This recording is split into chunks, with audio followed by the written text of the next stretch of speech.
So, I'd like to showcase some of the tanks that I have in my room and describe a little bit about them. So for dramatic effect, I close the door. Where we'll start off with the freshwater tank. So this is where I got started. Now what we have here is an opaline gourami, pearl gourami, who has a really beautiful orange on the bottom of them. And they're very lively fish. They're very friendly. Actually, if I stick my finger in the tank, they'll come up and think they're getting food and they'll come and kiss me. Along with my dojo loach, who is MIA right now. He's probably hiding in, actually he's hiding in the skull right here.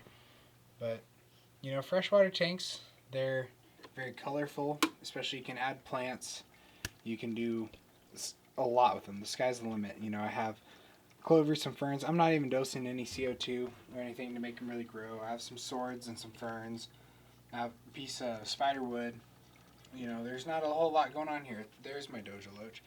It's a pretty basic tank, and it could easily be a saltwater tank with, you know, a cheap power head, hang-on back filter, some reasonable lighting, and oh, there goes my dojo loach. Yeah, I have a diamond tetra down there. I have a coolie loach in here as well. He seems to hide out. I have a bamboo shrimp that likes to hide out too.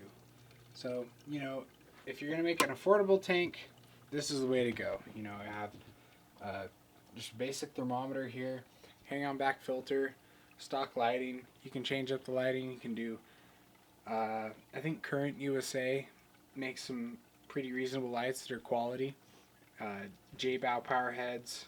You know, you can do a few different hang-on back skimmer features.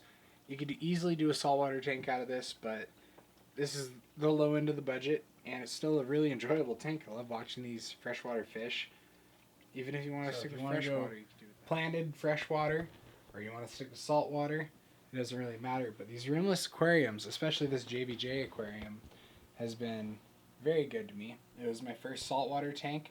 It has a nice lid on it to catch evaporation, which even though I have evaporation, I still added an ATO, a JBJ ATO, that will maybe top off.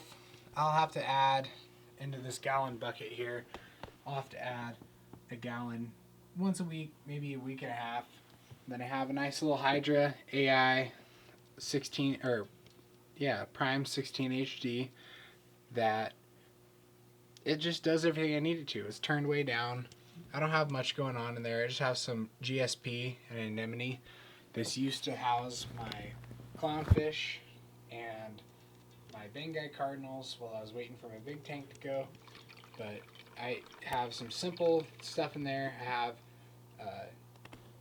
a BRS heater, and I have this Inkbird system over here, which is just simple. It works for me. And I did have an MP10. The wet side is off of it right now. It's for cleaning, or it's in cleaning. But then I have the basics to get you started in a reef tank. But it can be easily adapted to a fish-only tank, or it could be easily adapted to a freshwater planted tank. There's a lot of aquascaping possibilities with a cube, and you know, I have some green star polyps that just they'll grow in anything. I can't get rid of them.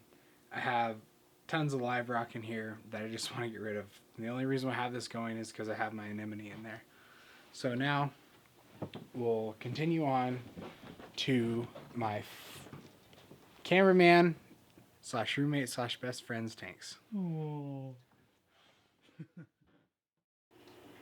So this is my roommate's new build. It's a 60-gallon cube. It's 2 feet by 2 feet by 2 feet. It's pretty simple. You know, there's rock in there cycling right now. The whole thing itself is cycling. It's relatively affordable, and especially it's affordable since the sump is just an Aqueon tank. You know, it's a 10-gallon sump with a Fiji Cube kit in it. And he has just basic hardware plumbing. You don't need too much to get into it. It's just a basic drain and return. And now he has his ATO reservoir, a light, so you can access everything. Just a really simple, clean build, and affordable. It was built relatively on a budget. But then we go to another all-in-one nano, a little bigger than my 20 gallon, but this is a 32 Fiji cube. And it has some bells and whistles, but also has a lot of budget. Has a lot of budget influences into it.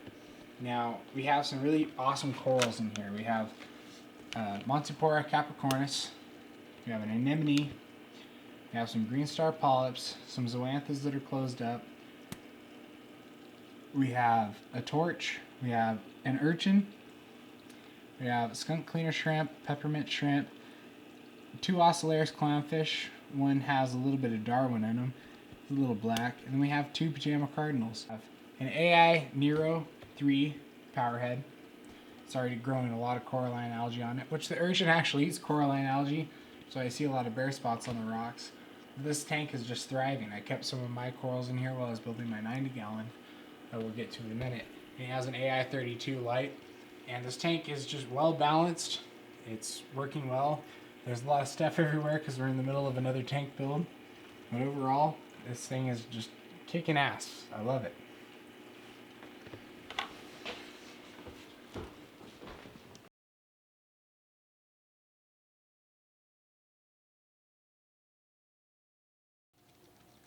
So this is my big tank. It's my 90 gallon. I bought the tank stand and sump off of a friend. And I bought all the hard goods off BRS. You know, I bought my sand, I bought my rocks, I bought all my aquascaping gear. And all the plumbing came from a local hardware store except for the pipe. Went with purple pipe to just kind of do something different. There's not a whole lot of it under there, but I'll showcase that in a minute. I have my lighting up here, 2 Hydra 32s, about 14 inches off the water. I hooked a piece, or I lagged into the ceiling, ran some steel cable down to a piece of coping where I could run my lights across down to the power supplies and hang the lights off of something solid and something that's not interfering with the eyes. And then up here I have my little defroster because I love to feed shrimp. My Banggai cardinals especially love that. And as far as inhabitants, the tank right now, a lot of my inhabitants came from my 20 gallon all-in-one.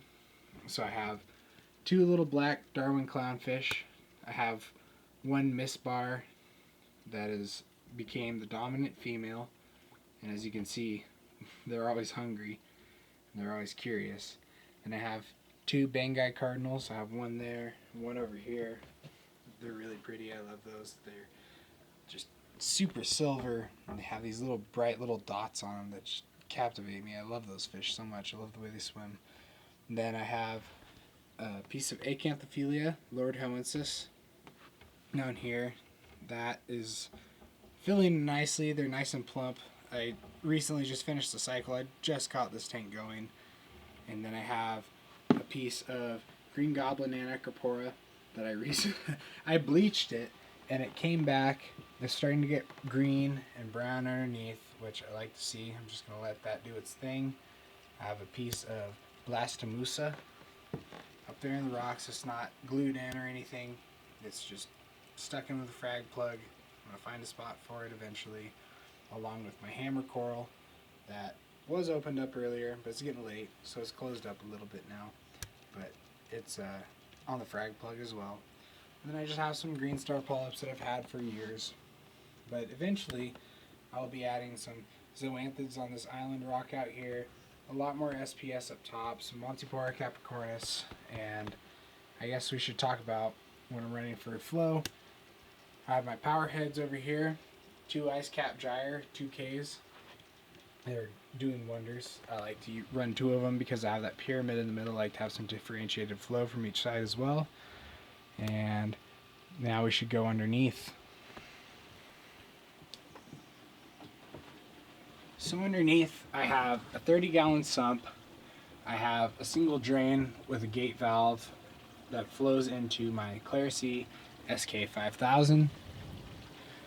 I love it because I'm lazy and I don't like to change filters, and this does it automatically for me. Keeps detritus out, keeps phosphates and nitrates low, which are a huge problem in the nano tank. And then I have 2 heaters running, it's cold. I'm right next to a sliding glass door. So I like to run 2 heaters off my Inkbird controller. And I have one BRS titanium 300 watt heater along with a 100 watt Fluval heater. And I'm running a Reef Octopus Essence 130. I haven't used it yet. I haven't had any need to. It's still a new tank.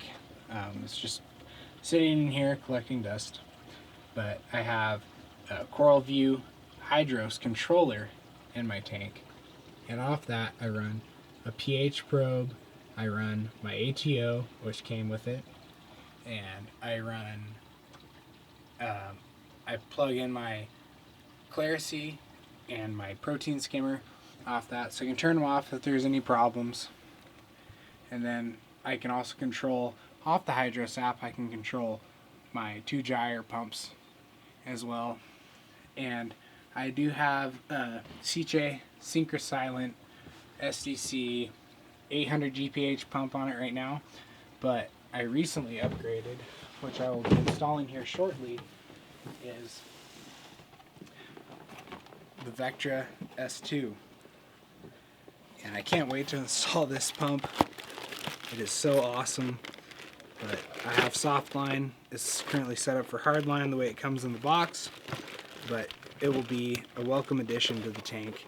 Provide a lot more flow, a lot more turnover, especially when I start getting more fish along with tangs and certain types of coral. A lot of invertebrates. I actually would like to do a lot of like feather duster worms and Christmas tree worms, and just kind of do something different, a little bit more low flow, low energy, but something that's going to have a lot of inhabitants and have a lot of life in my tank.